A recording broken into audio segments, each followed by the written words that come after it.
everyone and welcome to this week's video, which is going to focus on a student-led conference that we launched for the first time this Saturday.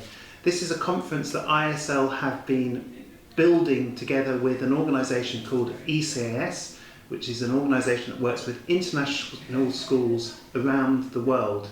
And what we've done is we've brought students together online to look at ways that we can take an old style service learning model and change it. And I have three students here. I have Ella and Daisy and Issa, and they're just going to tell us a little bit about what the conference was like, the kind of things they explored, and also what they found exciting about it. So let's start with Ella. Ella, just tell us a little bit about the conference and the things that you did. Yeah, so for the past few weeks we have been working on preparing for the conference and discussing how we can change the current service learning model into a way of building meaningful partnerships that last longer and that have a better communication and understanding of one another.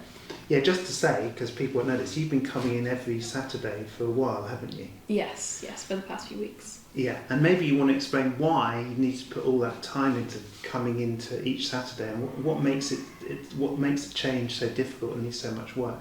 Yeah, so since it's a worldwide conference with countless schools, it requires a lot of communication and adapting to one another's difficulties in the sense of, time zones and having those challenges, especially since it's online. And of course accommodating different technological needs of different schools and things like that. So yeah. And just to say, what is it about moving from service learning to community engagement that's difficult, that takes time as well? Well, community engagement and building partnerships in itself takes a lot of communication and time, because what it requires is going in and understanding one another's point of view and challenges and good things about the communities, to be able to create a balanced partnership so that we can both be learning and both be gaining from it. Yeah, that's the thing, isn't it? That the old style service learning, you just kind of go in and solve a problem. And this is about finding communities, working with them, listening to them, and then you build something meaningful. Daisy, just tell us a little bit about what you liked and why you found it exciting. So it was my first week doing the conference, and one thing I really liked was how student-led it was. Ella and Charlotte have been putting in so much effort to lead our group, so have all the other countries, Vienna, Beijing, Athens, all over the world. Yeah, let's just say, because people don't know this, that you can imagine how complicated it is, that they had students leading different bits that came from all over the world, didn't we? So we had some students from London, as you said, we had some students from Helsinki, some students from Athens, some students from Beijing. We've missed some, Frankfurt, we had Frankfurt as well who were there. And they were all leading the groups, and also we had some Amala students there. Do you want to say a little bit about Amala? So Amala is basically a group of refugees who set up their own university-recognised curriculum in Jordan, and so they were part of the call as well. Yeah, and that's one of the amazing partnerships, because they work with the school and they've actually built the refugee community a curriculum that's now used all over the world.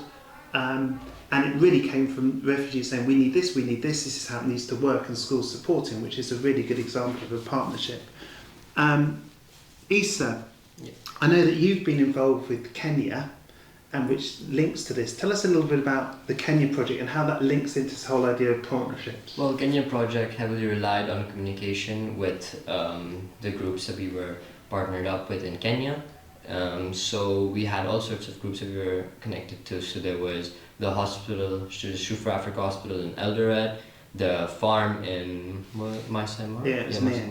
Let me just explain to people who don't know this. So this project is about working with a women's cooperative, a farming cooperative, and they are supporting the only public children's hospital in East Africa. And what we're trying to do is help that develop nutrition for the hospital, because cancer patients coming in, which is they deal with a lot, and this is all about trying to help cancer patients. Cancer patients come in and they are very malnourished, and you can't begin to deal with cancer until you've dealt with the fact that these are malnourished children. So that's what all this project is about, trying to get the Women's Cooperative Farm to help them develop the food they need to support the hospital. And Issa, you went to Kenya, didn't you? Yeah, no, it was a great trip, really. But you know, I mean, I'm gonna say this again. It was really relied on communication. All of us students really had to step out of comfort zone, you know, to lead this along Miss Ashley, Mr. Parker, and all the parents that came along on the trip as well. Yeah, it's really about building that partnership slowly and making sure that we're listening to community and doing what we can to support rather than thinking that we can sort things out.